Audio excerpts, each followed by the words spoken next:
Bienvenue encore sur Boostich TV, chers auditeurs, chers téléspectateurs, où que vous soyez. Merci de nous suivre depuis les États-Unis, le Togo, la France, le Bénin, la Côte d'Ivoire, etc. Aujourd'hui, nous allons vous parler du crédit bancaire, un danger pour les ménages. Vous savez qu'un établissement commercial, la banque est un établissement commercial. Qui dit établissement commercial est identique à un supermarché qui chaque jour réorganise la disposition de ses articles pour que vous achetiez le maximum quand vous rentrez. Eh bien, la banque, chaque jour, elle réfléchit à quel produit elle va vous proposer qui va vous permettre qui va vous amener à acheter, à épargner. Mais sur ce produit, elle a ses intérêts. C'est un établissement commercial, il n'y a pas de cadeau. Elle va vous faire l'éloge du produit pour que vous puissiez l'acheter. Vous allez l'acheter. Vous allez épargner pour l'acheter. Et la banque va utiliser votre argent pour faire quoi?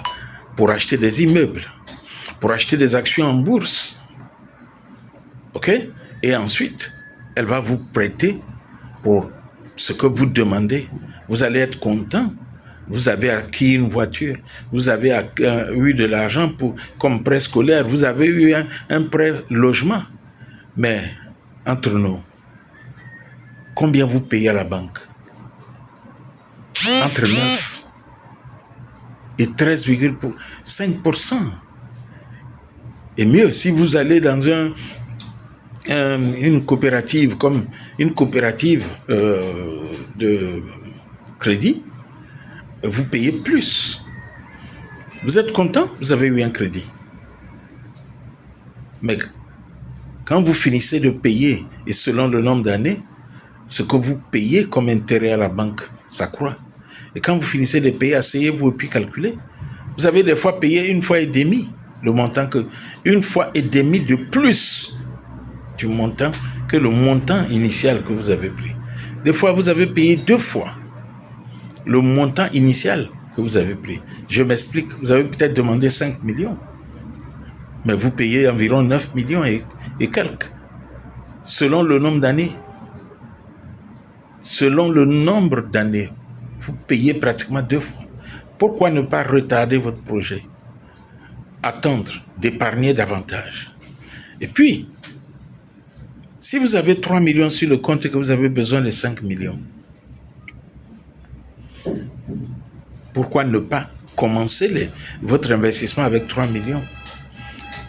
Le temps d'épargner davantage, ou bien attendre de réunir les 5 millions, puis vous commencez votre projet, plutôt que de payer sur le long terme 9 millions à une banque. Et quand vous n'arrivez pas à payer, vous avez signé, quand vous rentrez dans la banque, vous signez des papiers, vous signez une convention de crédit. Et quand vous n'arrivez pas à payer, mais votre bien que vous avez mis en dépôt, en garantie, est confisqué, ou la banque vous amène à, comment on appelle ça, au tribunal, et vous payez. Si vous avez hypothéqué votre maison, vous perdez votre maison. Et je vais vous donner le cas d'un monsieur qui habitait un quartier chic d'Abidjan, aux 2 plateaux, qui s'est retrouvé à prendre un crédit bancaire. Et qu'est-ce qui s'est passé? Il n'a pas réussi à payer. Et il avait hypothéqué sa maison, il était convaincu qu'il aurait pu. Quelquefois, c'est parce que vous avez un travail, vous avez un salaire qui vous permet donc de prendre cet engagement. Quelquefois, vous avez une affaire et vous espérez, vu vos entrées, que vous allez pouvoir payer ce crédit. Malheureusement, le monsieur n'a pas pu honorer ses engagements vis-à-vis de la banque. Ben écoute, il a été malheureux de voir que sa maison a été vendue. Mais pendant qu'il habitait 2 plateaux, il avait ses voitures. Et il allait déposer les enfants à l'école et quand il rentre, il reste dans la cour familiale. Aujourd'hui, il a déménagé. Dieu merci, il avait une autre maison ou 2 plateaux. Il a déménagé. Mais à Bobo, pardon. Mais arrivé à Bobo, ses enfants aujourd'hui jouent dans la rue avec les jeunes d'à Bobo. Ce qu'il n'aurait jamais voulu que ça arrive à ses enfants. Il aurait préféré que ses enfants continuent la vie aux 2 plateaux, où tout ce dont ils avaient besoin, jouer, etc., ils les avaient dans la maison. Et ce sont les enfants de la même classe sociale qui venaient jouer avec ses enfants dans sa cour. Et je vous donne encore un autre exemple. Quelqu'un qui a hypothéqué sa maison. Et je pourrais vous l'en citer davantage. Quelqu'un qui a hypothéqué sa maison. Un autre qui a hypothéqué sa pharmacie. Et qui s'est retrouvé un jour au tribunal avec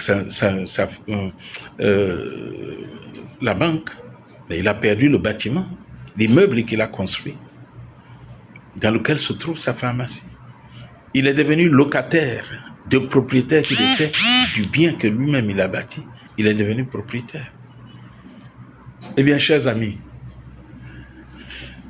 je voudrais vous répéter, je ne prendrai pas un crédit pour acheter une voiture. Non. Je peux prendre un crédit pour construire un immeuble que je mettrai en location ou des magasins que je mettrai en location. Mais je ne prendrai pas un crédit pour construire la maison que je vais habiter. C'est un passif. On vous encourage à prendre des prêts scolaires, prêts voiture, crédit voiture, crédit logement. Il faut bien réfléchir parce qu'un crédit mal ficelé n'est pas bon pour vous.